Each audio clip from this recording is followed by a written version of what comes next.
What's up, world? This is going to be a little bit different than the stuff I normally do, like on my Instagram and all that, where I just post like little blurbs. I am taking this S14, which is really nice stitch welded prepped shell for a cage. I'm going to be installing this prefabricated kit from CAGEKITS, and there's a lot of people like online using these and BMWs and stuff. And there's really no, I haven't seen anybody put one in a 240 yet. That's not like MIG welded to death. So we're basically just gonna put this thing in there and see what it takes to install and talk about all kind of like safety stuff and all that, and really what it takes to put that cage in that car and how well it fits. So let's get into that. So here's a little walk around of the car that we're putting this in. It's obviously been stripped to every nut and bolt has been taken off of it, and all the sound deadening has been removed. There's still a little bit back there, but that's not a big deal. No dash bar, no pedals. This is like the most optimal position a car could be in when you're doing a cage or any sort of safety equipment when you're shelling out a car for a race car build. So that is really cool. I'm super excited. That is nice. Moving on, the cage comes palletized and come freight. Looks like this, super glamorous. Oh, there's a but yeah, I just want to measure how many feet of roll cage tubing there is, how much that's gonna weigh. You know, obviously they have different options with like door bars and stuff, so it's gonna vary between the, you know, certain models and whatever design you get, but just an overview so you know exactly what you're doing for all you competition buffs out there that, you know, just got to make that FD weight, got to know every single little nugget of information online about whatever eDriftstar is doing. And now I'm just rambling. This is the interior, so awesome. But yeah, all the base plate, you know, areas are prepped. Like, it's pretty much ready to go. So it's going to be the best canvas to be as efficient as possible for our endeavors. So basically now I'm going to open this and we're going to have so much fun. Oh my God. It rolls pretty good. This is as fast as this car's gone in a while. Oh man. Oh God. Oh God.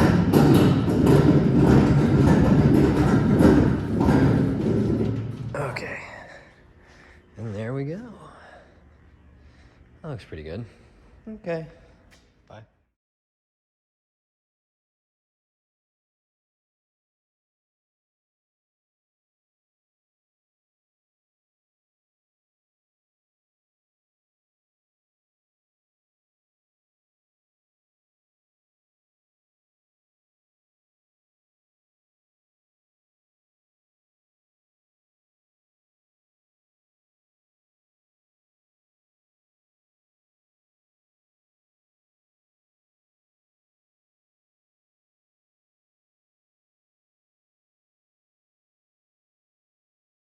Okay, so I got this thing like completely unpackaged and I shot a little time-lapse deal, and you saw me kind of like measuring all the tubing. It's like a rough 85 feet total. That's with the anti-intrusion bars and all the little tidbits that come with it. It's 1.5" 0.95 tubing, so that works out to just under 1.5 pounds per foot, 1.4, like 3.6, something like that, something stupid. That works out to about 120 pounds total for the whole cage. So that's pretty light. 0.95 is kind of thin, but for drifting stuff, it's like pretty common, and that's what FD is allows it at that weight, that size tubing and all that. So weighs 120 pounds, 85 feet. All the notches and all that stuff look really good. I kind of take what I said back earlier. The main hoop is really flat. You can tell it's like done on a really nice machine.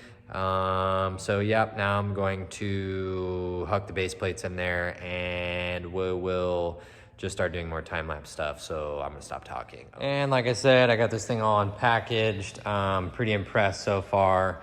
The rear down bar deal came, one of the tacks got broken. That's not anything out of the ordinary, but I got the main hoop placed.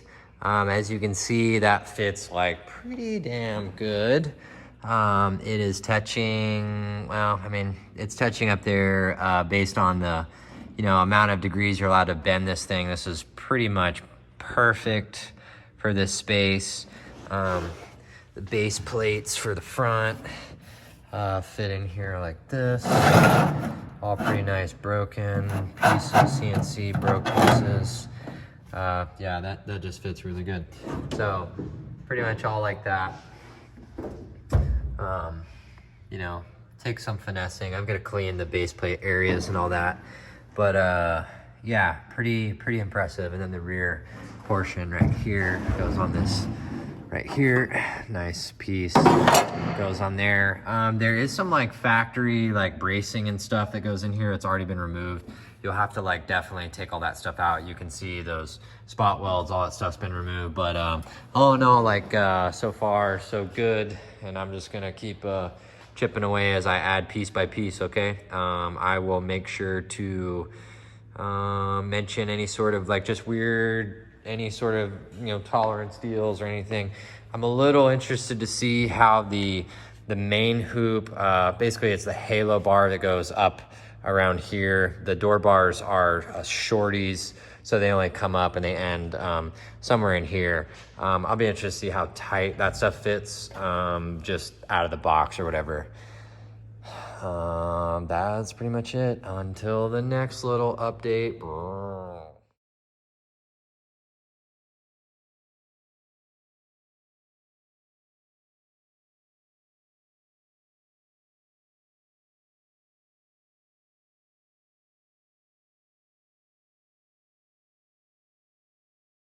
All right, so this is the start of like the second half day sort of deal. I've got like the main hoop placed, the base plates tacked, and I'll flip the camera around and show you kind of like what we're working with and kind of like how I'm choosing to do it. So everything's fitting great so far. Definitely as advertised, the notches fit really good if you take your time and pre-weld outside of the car and then weld inside of the car. Everything fits good. Just really important you set the angle of the main hoop correctly. That's kind of what the whole cage starts off of. So like if you don't do that, then you're pretty much screwed. So I'm gonna change the camera around and we're gonna look in the car. All right, so I am up to this point here. What I chose to do is tack weld the base plates in on both sides and then make a singular tack on the main hoop, setting it, while simultaneously holding the rear X brace, which comes all as one piece. And just kind of like tacking it, positioning it correctly and all that so the notches fit up in there. And it's, again, really critical that you set the main hoop angle to meet that. Otherwise, it's not gonna land back here where those boxes are, or braces, or, you know, base plates are at. Then you're really screwed and nothing will fit right. So if you don't do that, the main hoop angle will be too aggressive. It'll land and the notches up here for the halo hoop will not meet and it won't go up high enough and you'll have just a monster gap. So just make sure you set the main hoop and like be patient with like your tacks and stuff like that. And then, yeah, okay. Just kind of getting back off of that, I'm out of breath now. Basically, if you have everything tacked correctly, you can then drop the main hoop down to this position here. And again, make sure to tack, you know, all kind of around so this bar doesn't warp. But basically, that comes out of there. And the door bar, the down bars being short allows you to be able to get in when this is positioned up. But you're not going to be able to weld any of this stuff while it's up in the car like that. It's just way too tight to the roof. I believe if you maybe were like MIG welding or something, you could do it, but otherwise, get bent, can't do it. So this is how I'm doing it. Okay, bye.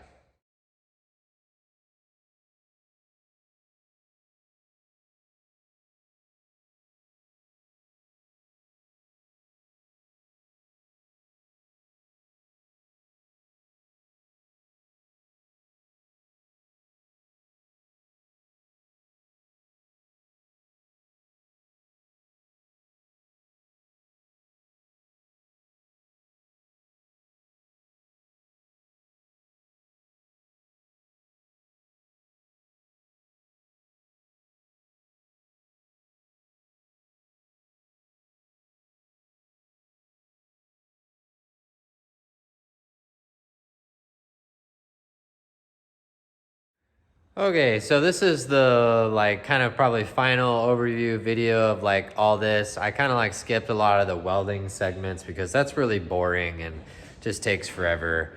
I would say there's probably maybe 10 hours of welding, like realistically, if like when you're TIG welding it and like crawling around in there. I've spent like one full day basically, which was today, doing like the door bars and all that stuff. So like I'm gonna flip the camera around. We're gonna go like look at all the weld spots and all that. So yeah. Okay, so this is where we're at.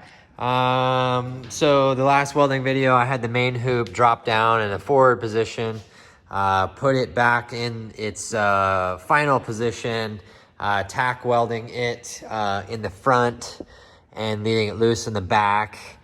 And then I positioned the A-pillar bars with a tack up on the hoop.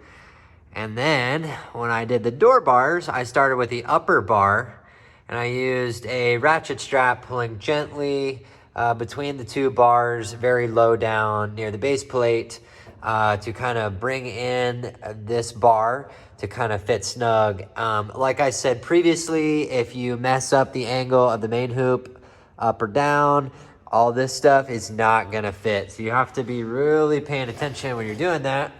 Otherwise, it goes pretty smoothly. The crossbars are, you know, pretty self-explanatory. They're all like marked and stuff. So what I didn't show you earlier throughout all this stuff, the whole cage has, where is it? There's like an outline where the tubes go. So you kind of do your best. They don't all line up as you get going. You know, all these cars are kind of twisted and stuff. But basically, that's pretty much it. There's anti-intrusion bar up in there. I've got to make some plates for those. Those aren't final welded yet, but, you know, something like that. The floors and S14s are just like really weird shaped. So that's where I'm at with that. Kind of just do a walk around. This is how it fits. It's all TIG welded. It's a pain in the butt, man. But pretty simple. All pretty simple stuff. All the fitment is as advertised. Really impressed. I would do it differently if I was making the cage myself, but this thing saved a lot of time and effort, and it's a drift car, so these are like wet paper tissues. You just wad them up, throw them in the trash usually, and just kind of go from there. That's a really good shot right there. That looks pretty damn good. So yeah, in kind of a funky area, like a lot of people have asked me, like online, I've even posted this a little bit. The A-pillar bar meeting the halo is pretty odd. There's one tube that goes in here like this. Something like that, you know, so that helps that. But all in all, fits okay. Fits okay. I mean, touching the roof, basically welded all around up here. It's fitting pretty tight. You know, it's decent, definitely decent for sure. So I don't know, that's the best I can do. This is a long ass video for explaining, but yeah, just a lot of time, man. Just take your time, prep, you know, do your thing, mock it up, tack weld it, look at it, you know, be smart. Yep, same thing over here, touching there, almost touching right there. Pretty damn good. Okay, cool. Catch y'all boys on the next one. Girls, boys and girls, bye. That pretty much sums up the whole project in its essence. One thing I didn't mention was the cage comes with a punch list with part numbers. All the tubes have part number on them. And like I said in the previous video, they have scribe lines for where all the welding is done. I wouldn't fret about that so much because they all don't exactly line up perfectly when you get going. But as long as the notch gap isn't super crazy, I'd say sting it like a bee and let it happen, you know. One thing to be mindful of, the harness bar on the driver's side. When you get into like really competition stuff where like people look at the cage and stuff, like whether it be SCCA or like NASA or even Formula Drift, they're going to be looking at stuff like that and a seatbelt angle. So where it comes off your shoulder, off your head neck restraint, it needs to be a certain seatbelt angle. So be mindful of that when you're setting your seat up and all that. You might have to change that bar to comply with your rule book. Again, that is per the driver and per each seat. So just be thinking about that. I think the drift guys don't take that very seriously because like a small shunt, like road racing, I've seen people collapse lungs, break ribs with the seatbelts being loose or the wrong angle. So like, don't do that. That's not cool. Be safe. The sport is evolving. The cars are getting faster. Just be smart about stuff like that, honestly. So when you're doing the harness bar, be paying attention. When you put the seat in, you may have to change it going forward. So if you're doing it for yourself and you don't have a seat, maybe leave that thing tacked. Don't weld it completely because it's super easy to get to. What else? Yeah, this is, that's it. That's pretty much it. That's about the only thing I would change. This is everything I have going on. CAGEKITS, buy it, pay your friends, do it yourself. I don't know. Be safe. Don't be a butthead. Don't flux core weld one of these Johnnies in. I don't want to see people doing that. It's really dumb. So hopefully this was really informative and people get out in their garage and get the hell off their cell phones and go do something with your life. How about that? All right. I'll see y'all later.